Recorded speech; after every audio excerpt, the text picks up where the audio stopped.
Hi, my name's Cassis Rayner and I'm a filmmaker and iPhone cinematographer. So today's video is all about using a gimbal and FiLMiC Pro. How do we get those fantastic professional looking tracking shots and smooth shots when we're out on location? So let's dive straight in.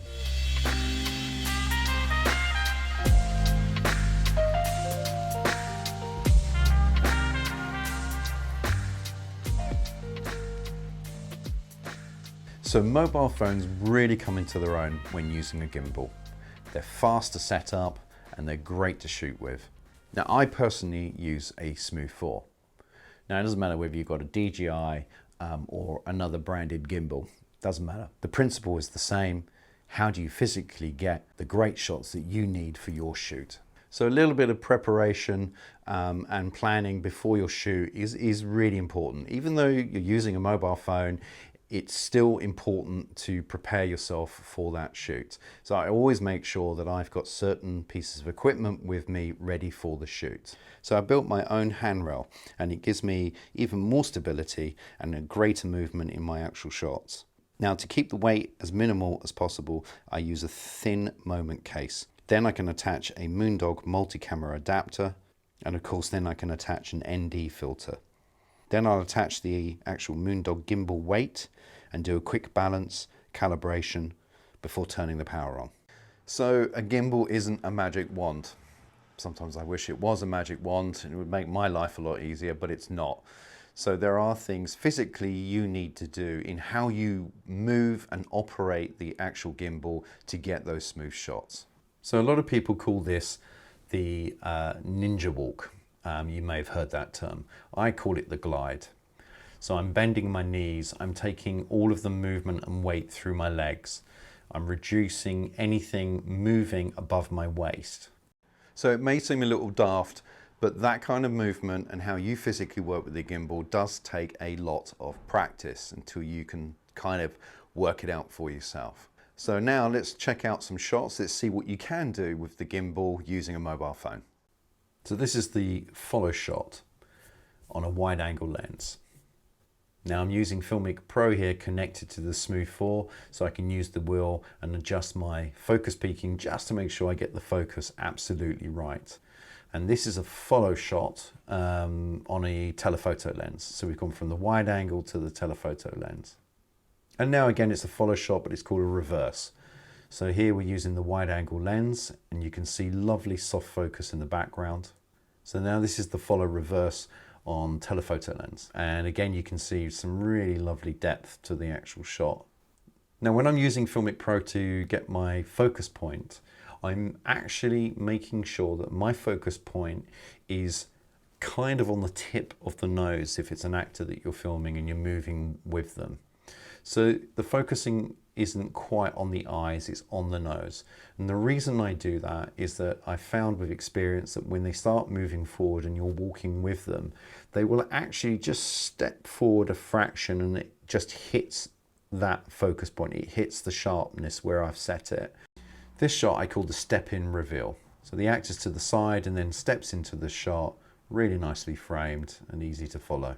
Now here's the profile shot. What's really important about this kind of setup is that you don't do what we call the crab walk. It's really important that you're walking forwards, but obviously your mobile phone is to the side of you, whether it's the left or the right. A low angle follow shot where you want to pick up some detail, you know, you might want to cut into something very specific that's important, a prop that's important to the actual scene. I call this shot the flip follow. This is where I'm actually turning the whole gimbal system on a monopod upside down. It gets me really fantastic tracking shots. This I call the crane and the crane shot. And here's the crane wide angle lens. And it just works brilliantly on a monopod. And here again from the side of a building coming down just to offer you variant. This I call the fly shot. Again, it's a high angle shot. Not quite a crane because you're keeping it in the same position, but you're following the subject. I love the focusing on FiLMiC Pro. It really, really works for me. Now in this shot, I call this the locked focus shot. So I'm actually setting the focus at the point I'm going to stop next to the actor. And then I'm going to walk backwards So it will be out of focus, and then when I walk forward recording, it's out of focus, and then bang, comes into focus. So this is just a demonstration of the 360 angle shot, here using the wide angle lens going around the actor, here using the ultra wide angle, but be very careful about some noise issues that you might get with that specific lens on the iPhone. And again here with the telephoto lens. So this I call the ramp shot, and I love playing obviously with slow motion using the gimbal, ramping up and then showing you some effects there using titles on it. It's sometimes a really nice establishing shot. So here I'm wanting to combine two separate shots using two different lenses. I'm using the telephoto lens for this specific shot, and then I cut to the wide angle lens. But I want a more sort of a fluid connection between the two shots. So hold on a sec. There's one last shot I want to show you, and it helps to explain why I shoot at 1/48th on FiLMiC Pro and why I prefer 24 frames per second. Now, if you have a look at this shot again with the actor, and I'm doing the 360-degree shot, then you will see when I freeze it that there's some lovely motion blur and soft focus in the background, which really gives detail and depth of field from the actor to the background.